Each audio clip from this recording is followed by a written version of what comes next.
Vox banned in game number 1. Is that likely to be the case here in game number 3? Sorry. Yeah, I mean, what I am worried about for Ace Gaming here is that last game, they played their best composition in 2.10 by far. This is the composition that they're trying to win the championship with, having Vox on the carry, letting him hyper carry in the late game with a lot of protection, a lot of support from both the jungler and the captain hero. So now that they lost with it, what else are they going to show up with? Well, I completely agree that it is a great composition on 2.10. I think it is far from being Ace Gaming's best composition. Their best composition is still going to be that Kestrel, Samuel, Lyra.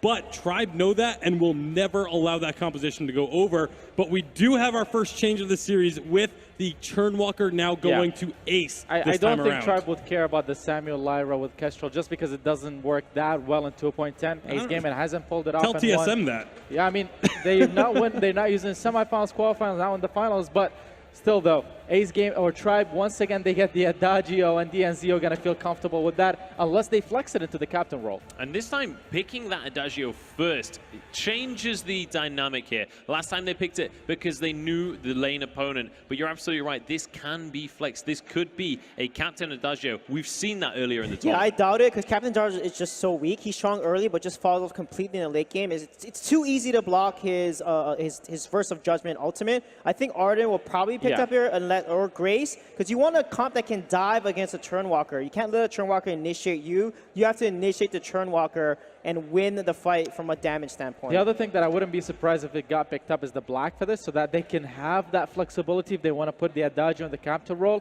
and Black Feather itself would be a flexible pick. So now Tribe have so many different options that they can switch their comp into as they see Ace round out theirs. Yeah, and especially because Churnwalker's already selected for Ace, that means that they can almost guarantee their pick of the litter when it comes to the captains for their final selection. So it's a very smart draft in terms of the flexibility for Tribe. However, Ace can, there's really only two different options that can come out for Tribe's composition. It's either going to be the Crystal Black Feather or it's going to be the Captain Adagio. So you can really just kind of prepare for what you expect to be coming out. I said earlier, Ace Gaming lost with one of their best compositions with the Vox, LORELAI, and the Grace.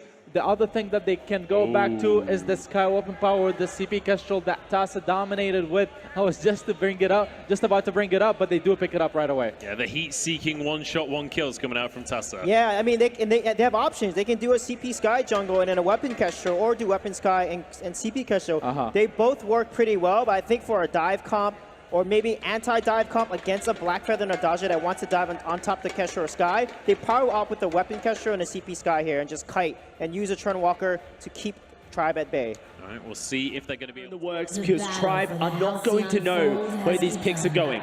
Well, game number 3 is underway. Tribe are 2-0 up right now. One more game will put them to match points. Creation is kind of a Kestrel god, though, so we always have to be aware of that. Kestrel might be in a weaker position than she was previously, but he is kind of a Kestrel god.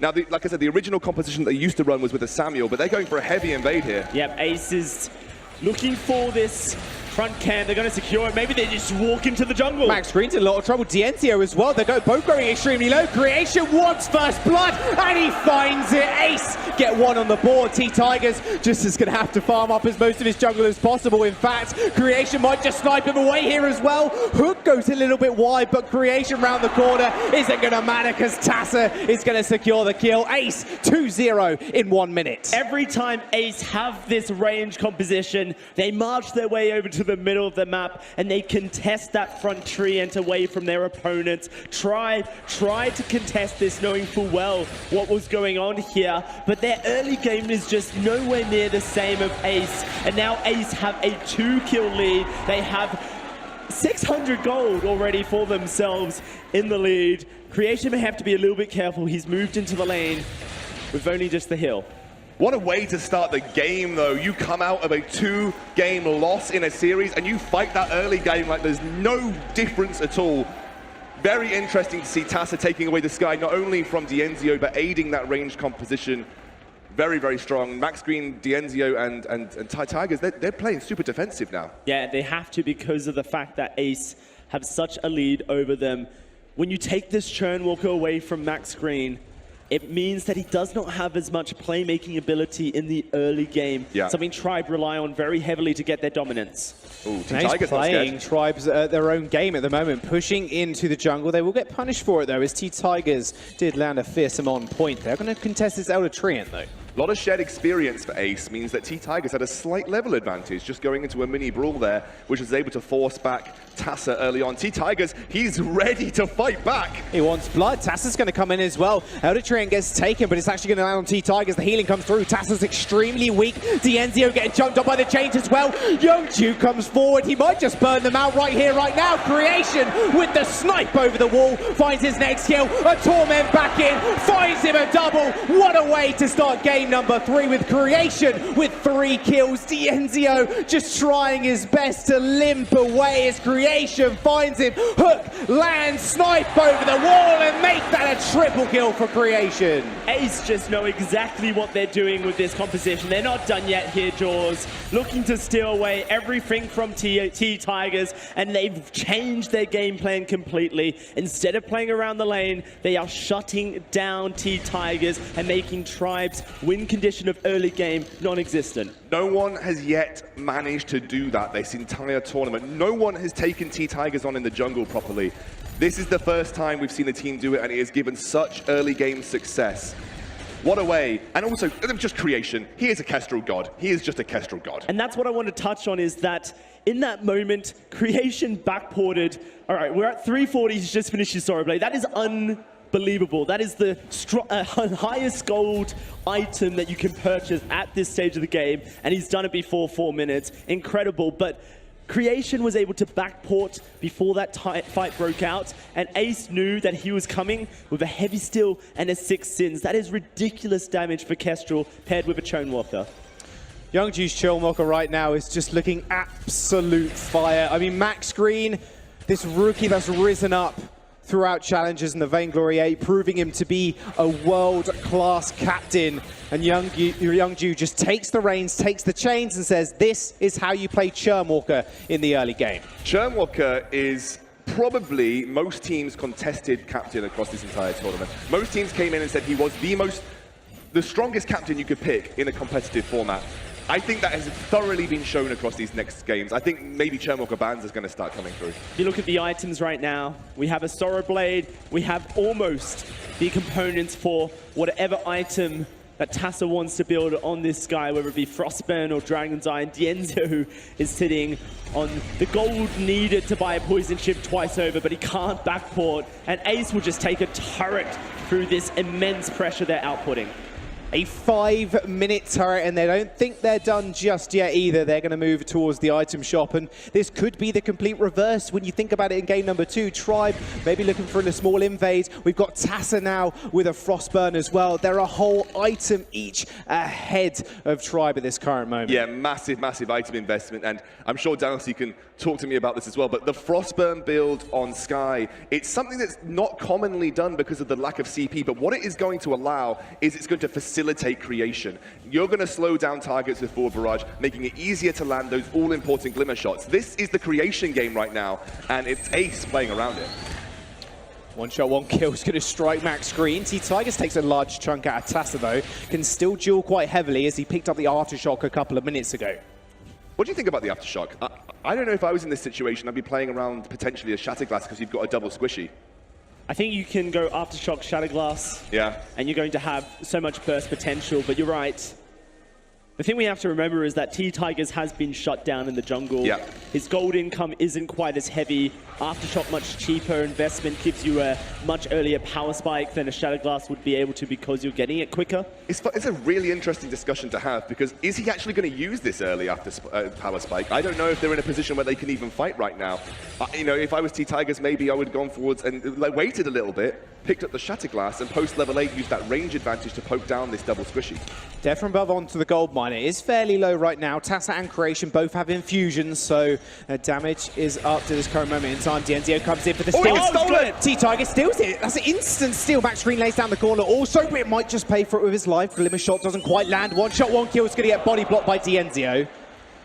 Good body block. No fountain used either. That is the power of a CP Blackfeather. You do a ridiculous amount of damage with on point when you build CP. You have to respect the steal potential. If I was going to name a hero that has stolen the most camps and most monsters in any of the Vainglory World Series so far, I would have to say Blackfeather. He can do it from range, he can do it very safely, and he can do it with a very high amount of burst damage. T-Tigers has to be up there as well with camp stolen his way. Potentially, the only jungler that can contest that is Von C. But unfortunately for Team Solar Mid, they exited the tournament very early, so I'm sure those stats heavily weigh towards T-Tigers. Ace not going to allow this to deter them. They have such a huge lead at the moment, and their siege potential is so strong. Unless T-Tigers can flank, then it seems like Ace just will take turret after turret. Yeah, where's the wave clear from Tribe? How do you stop this without engaging? That's the thing. Tribe have to make a move to stop these turrets going down for free. You don't like have a Celeste to clear the waves. It's so important.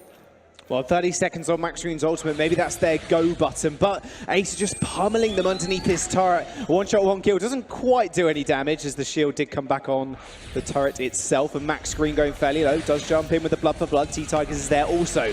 Youngju is going to be able to kite back with those chains. A REZA offensive to try and get on top of TAKA and Creation, but they just cannot touch them right now without getting heavily polished by that Frostburn. And to touch on this Aftershock point real quickly, T-Tigers is playing a very dip and dive style, sitting just outside of vision of Ace. He'll throw the on point over the wall, jump over with a feint of heart, trigger that Aftershock, and then with the movement speed you get from your A, run away, allow that Aftershock to reset, and he'll do it all again. See, now that I think about it, it actually makes a little bit more sense. The only way that you're going to see Tribe actually defend these turret sieges is by engaging, and that's going to be up to really T-Tigers jumping in there with that feint of heart, trying to get those Aftershock procs onto the squishier targets. Despite this incredible early game from Ace, they're only 1,500 in the lead right now. That would have been much higher if you were flipping it on the other side of the board over the last two games. And not only that, the items that TAKA have prioritized don't give a huge amount of power to TAKA particularly.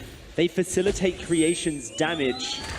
Ooh, Max Green takes a one-shot, one kill. There's the gauntlet, gets laid down, but the Crucible's going to stop it, but not for TAKA. There's the big stun as well. He manages to get D'Enzio and Max Green. No Crucible available, but T-Tigers manages to find the on-point kill onto Creation. One carry down, the next one to go, but TAKA is way too far out for T-Tigers to finish him off, and Max Green had to back as well.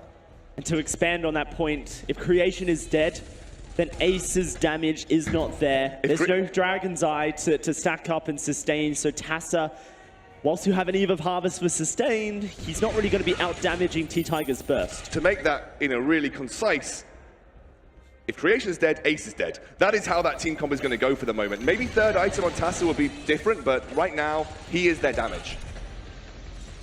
Devin Brubb does stun. Oh, did that? No. No. I wish. Imagine a world. T-Tigers does manage to actually steal that one away. Imagine a world where the one-shot, one kill steals a healing tree. That would be a bad world. Imagine how many one-shots would miss because they get blocked by the Treants. That would not be a fun world for Creation, who loves to play around. Wartread's second item for Youngju, really knowing that he needs to get on top of D'Enzio and just get away from T-Tigers, in all honesty. Yeah, exactly. It's a defensive Wartreads coming out here from Youngju. They know that movement speed is so imperative to keeping Creation alive, and the only thing that really Tribe have got going for them is that gap closing, so if they can get him away with the Wartreads, even better.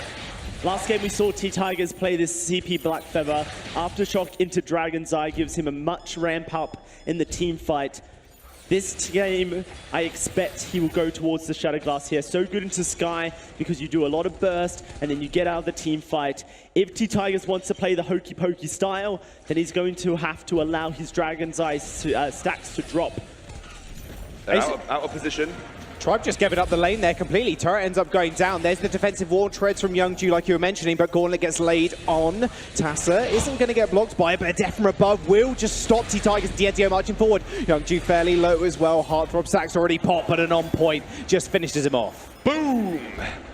On-point shot from T-Tigers. He gets the kill there. They managed to burst a lot of, especially Youngju took so much damage, he was forced to defensive fountain for his own safety purposes. No Crucible meant that he wasn't able to get out of that. Gauntlet was stuck there, stuck in the middle of that fight, and only Creation was able to escape. I love the idea from him though, hooking up everyone and then jumping into the Gauntlet stun. He's like, well, I'll be stunned, you'll be stunned. Maybe I can just walk away. One shot not quite able to steal away that gold miner. Creation does move forward, knowing that a couple of snipes will take them down. And it will be this Dragon's Eye coming out of T-Tiger, so clearly he's not afraid to stick into the team fight. And absolutely, and look over at Max Green. This is something that we very classically see against weapon power Kestrels. When Kestrel fires a Glimmer Shot, the weapon power damage comes out from the initial hit. It doesn't go through the entire Glimmer Shot range, which means that you're going to have someone being able to body block it. That is what Max Green's doing with this metal jacket. But Creation has anticipated this. His build allows him to be able to shred through armor. Sorrowblade, Breaking Point, and the Bonesaw is going to allow him to very quickly stack up damage on his Glimmer Shots and then tear through armor stacked up. Such an intelligent, forward thinking build coming out of the Kestrel. Late Crucible coming on live for Youngju, though. The amount of times they've actually been stuck inside the gauntlet, not able to do anything, is one too many, you must think. Dienzio actually gets stunned up from that death from above. They are marching forward as well. Creation firing a couple of Glimmer Shots. Max Green, they're going to have to be careful of him, though. He does have that gauntlet online. You raise a good point, Jaws. It has been devastating for Ace to not negotiate their way out of that Crucible. And we're going to see 2 reflex blocks coming out on TAKA and Creation as well. Creation has had that for quite a while. TAKA has just recently picked that up. It means that the only real form of CC that's going to land, because no one expects the Verse of Judgment to really land, is going to be that Max Green Gauntlet. Until he gets an Echo, I think we're going to see Ace being able to navigate their way out of that pretty tricky obstacle. Crucible now completed as well, allowing for Youngju to be the exit route. Currently, Tribe struggling to find an in on this game. We talk about the mentality of the East Asian teams, Jaws, and how they are so good at resetting back to point zero, even when they're so far behind in a series. Yeah, and if you look at that turret lead, I mean, realistically, they played Tribe at their own game so early on. Tribe, they've been so aggressive in the early stages, but Ace were like, okay, we'll do the same thing. We'll send Creation in. He gets 4 kills so early on. He had a 5-minute Sorrowblade, and now Tribe, they're really struggling to come back into this one, and with TAKA almost completing his 3rd item, he is going to be a menace to deal with when he gets Broken Myth online. I agree, but the one worry that I have about Sky on this update is that a 3-item build without Dragon's Eye is a 3-item build that's going to be low damage for Sky. We saw it yesterday from Ace. They had a full crit Rona, and the Sky was really not doing damage. It was just providing a bit of a slow to try and keep the Celeste at bay. But Creation did Creation things, and he was able to put the team on the back and carry them to victory. It was Youngju's Churnwalker once more, providing so much threat. It's such a playmaking captain and really allows someone to shine with that hook and chain and trespass. It's really interesting that Creation has gone for a breaking point build on this Kestrel. You often see Sorrowblade into double Tyrant's Monocle into the Bonesaw. He's looking to play a little bit more of an elongated fight, relying maybe more on kiting with his basic attacks. And against something like a Blackfeather that dives you very, very hard, you don't want to be stuck in place casting Glimmer Shots while he rains pain on you. You need to have that flexibility and mobility, and it gives him the sort of essentially the ability to ramp up in these fights. Kraken has come to the Halcyon Fold once more. An Echo has just been finished for Max Green here. I think Tribe will be feeling like this is their power spike to win team fights, really take back over the game. The gold is dead even at this point. This is interesting. T-Tigers picks up an Atlas Pauldron, something that you wouldn't classically see against the Kestrel.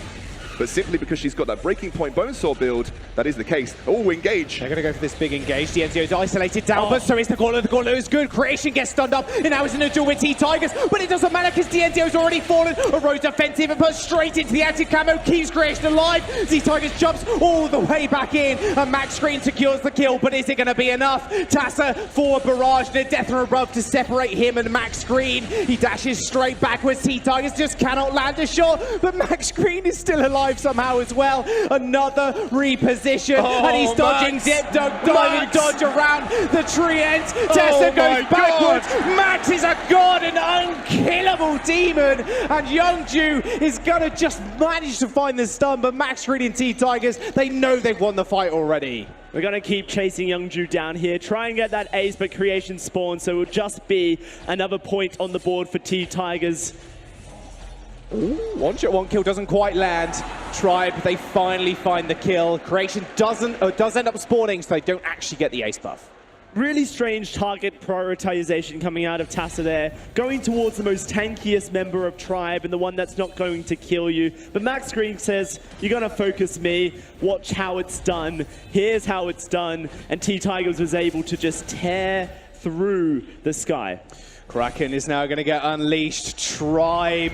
This could be the Kraken that lands them the match point. They are 2-0 up in this series, remember. Best of 7 only requires the 4 games. And look at Dienzio's build as well, super aggressive. And at this moment in time, it's all Max Green once again. Yeah, but also you've got to remember Dienzio, that last fight got shredded by TAKA. He's got no shielding. He does have to be careful in his own positioning, and that's something that's really important. T-Tigers is again putting on his carry pants and doing some incredible work. They get their first turret of the game here. Turret's going to go down. Defensive war treads again from Youngju. He's going to be able to kite back from this one. Kraken around half HP. T-Tigers is hitting like a truck as soon as he jumps in. Another on point lands. The gauntlet comes through. Crucible's going to be there also to keep Ace in the game and in the fight for the time being. One shot, one kill does land, but it only lands on T-Tigers. The Kraken takes 2 turrets and Tribe decide to back off.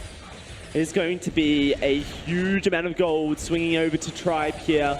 They have finally found themselves in the lead, and we're going to start to see some defensive items get prioritized for Dienzio, for T-Tigers. Dienzio's issue is that he's not been able to deal with TAKA's aggression so far, and with Creation prioritizing a 3-item Kestrel build and then defensives of each kind, he's actually able to survive in these gauntlets for quite some time. Not only can Tribe play the early game exceptionally well with T-Tigers' aggression, but they can swing games around like this when it reaches critical mass for T-Tigers. Absolutely. It's something that we needed to see from Tribe, that ability to come back from an awkward position to find themselves back in the lead, and it has been so impressive to watch them do that. A lot of it facilitated by Max Green. He has been unbelievable this tournament, and I would want to highlight, just before we move on, that last fight, Max Green used the Treant to zone Sky away, used the Treant to block the forward barrage, and that allowed T-Tigers to run away with the fight and take out the Sky. He is a mechanical god along with his 2 carries. Tribe looking to rotate and scale up just a little bit further here. T-Tigers going to run out on that Crystal Infusion, heads down to the shop, going to prioritize some Pierce now, considering the double Aegis there for TAKA and Creation. Yeah, that's important. You need to have that piercing shard in the bank to make sure you're at least getting through some of the Aegis. We talked to Hot Sauce earlier just to see how Tribe felt about the late game because of their early game dominance. Hot Sauce, of course, the coach, the analyst that's worked with Tribe all throughout the year here, and they felt like if they got a draft that didn't quite work in the early game, then they could alter it to scale up into the late game. We're seeing it here from Tribe, their ability to play around the strengths of T-Tigers, Max Green. Dienzio's not having the impact he would have wanted this game, but it's okay when you have stars like T-Tigers and Max Green to pick up the slack. Well, speaking of Dienzio, he said to me before the game even started, if we win game number 1, we will win the entire series, no problem. Full of confidence, as always, as you can expect from such a young player. Tribe are going to go in, the gauntlet gets laid down. TAKA's going to activate his own reflex block, and Youngju running away with those war treads. Max Green doesn't quite land the second gauntlet. T-Tigers from over the wall is going to get found out by TAKA. This is looking to be a complete reset here by Tribe, but Torment straight back in. Max Green goes fairly low, and it's just the poke wall right now. Dienzio as well has taken a couple too many glimmer shots and is going to force to use the boots. Youngju has 2 pairs of boots, 1 for each foot, but what it allows is for the war treads to disengage for Creation, and then Youngju to be able to immediately re-engage and get into that hook and chain range. Oh, that would have been so good. Wow, with Kraken spawning, Dienzio with the Gift of Fire keeps him alive by a sliver. And now you're starting to see Ace really function in these teamfights. TAKA realizing that T-Tigers is important, zones him away with that forward barrage, making it very difficult for him to find a flanking play. A lot of what Tribe have done here has been the flanking play. He picks up the chronograph, working towards a clockwork, high mobility, high utility, but actually more importantly allows him to output that little bit more damage.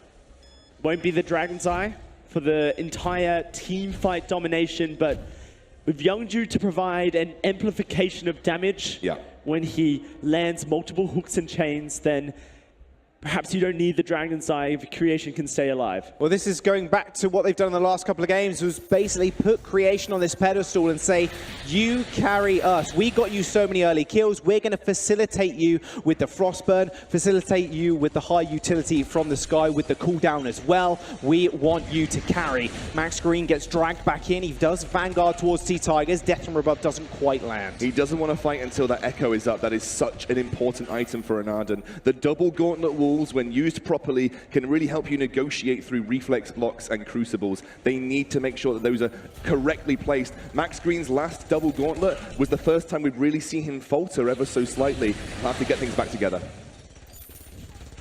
T-Tigers roads offensive over the wall just to get out the way of Ace. Ace just toying with the Kraken at this point, just letting it reset. If Tribe do back, if they do make one mistake, you best believe Ace are going to capitalize on it. And in fact, they're looking like they're going to commit now. Infusion picked up from Creation as well for the added damage, but they're going to get flared out instantly. Max Green has his Echo off cooldown now, so he wants to be able to find and engage, but running through that tri-bush only facilitates the hook and chain ease of land for Youngju, and so it's a very difficult piece of terrain to navigate for Tribe. You can see that they're playing very cautiously here. It's so difficult at this stage in the game to finish an item. Simply because you have to spend so much gold on infusions to keep up with your opponents. You're looking at half a completed item for TAKA and half a completed item for T-Tigers. They're going to have to consistently grind their way. I wouldn't be surprised if we don't even ever see that gets completed before the end of the game. Right now you see actually Creation giving away all of his last hits to TAKA so that that chronograph can be turned into a clockwork and allow for even more mobility, even more forward barrages to control the team fight. Yeah. And it's such a big spike over T-Tigers as well, who's still sitting on just 2 damage items. The benefit for T-Tigers is that he has got the Dragon's Eye. He will ramp up, and that acts like a second item when you get to sort of 9 stacks, but it's still hard to make that happen right now.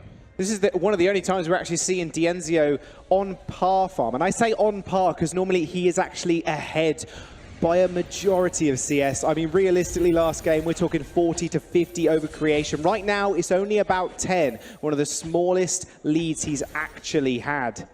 And it's very unlikely that these carries prioritize farm anymore. That's a huge cooldown item coming through, a huge item. Just in fact, the clockwork has been completed by TAKA here. And it was because they donated all of that gold over to him. It is difficult when you're just farming the jungle or farming the lane separately. T-Tigers is working towards what I imagine will be a broken myth. He's got a little bit to go, but I don't think they're going to want to fight until he's finished that up. Yeah, Dienzio is going to allow for T-Tigers to march up into the lane, take those last hits. It's no longer about the CS score here. It's about getting that third tier 3 item online for your jungle. The problem that we're facing here is that Dienzio does not have any form of armor penetration. He's going up against 2 metal jackets at this point. The flexibility of Creation's build, so different from the usual Kestrel builds that we see, is that it allows him to pick up a second defensive item. Most Kestrels do not have that ability because they utilize 4 weapon power items. Broken Myth's been completed now for T-Tigers, but his Crystal Infusion is running thin. Once that Crystal Infusion's gone, Ace Gaming would have the perfect window of opportunity where their power is just that little bit more over Tribe. They can look to really rub it in their faces. Tribe looking for the flank here. There is the gauntlet. However, Crucible is used. War Treads also from Youngju to escape. Echo bit popped also from Max Green to refresh the cooldown on the gauntlet. So realistically, Tribe still have one more tool to engage with. That Crucible is down for only 30 seconds though. If they're going to make a move, they have to make it fast. And Dalsey's right, T-Tigers has just lost his infusion. You cannot fight at this stage. We're not reflecting the infusions that your opponents have. It's just too difficult to sort of match the damage output. He's nearly there though. Should be able to buy one up now. There we go. Infusion finished, and they still have that gauntlet available in that War Treads. However, Crucible for Youngju up in a couple of seconds. Nice pull back in on T-Tigers. A one-shot, one-kill will find him. Also, not too much damage. TAKA moving in. Death and Rub does come down, but a big stun actually coming through from the Churnwalker. Ultimate Gauntlet gets laid up, but look at Creation on the other side of the fight. Dienzio falls extremely low. Fountain keeping him alive. TAKA had to reposition himself out of there using the Zuri strike. Death from above, not quite landing, but the 3-man yanking from Youngju. T-Tigers, Max Green and Dienzio just going to get burned down. Dienzio, the last member alive, but Youngju says, I'll show you how to play Churnwalker, Max Green. They find the ace. Tribe kicked that fight off in a way they haven't done so yet, focusing down TAKA, the weakest and most squishiest member of the Ace Gaming roster, but Youngju controlled the team fight so well, paired that Torment in, and right now Ace are looking to get their first game in this series. Tribe were on the ropes, and it looked like a very Ace Gaming from the start creation with 4 kills, turned that into 6. 1 turret falls, the second one is to follow. The crystal will shatter, and Ace Gaming find their first win in the series. Ladies and gentlemen, we have a series on our hands. Just like in 2016, things are fighting back, and it is now 2-1 to Tribe Gaming. This is the drawback of Weapon Power Adagio. It falls off. It falls off a cliff. It really, really does. It cannot contend with the scaling of something like a Weapon Power Kestrel. And because Tribe Gaming were put on the back burner right at the start, they were continually playing catch-up. Ace Gaming!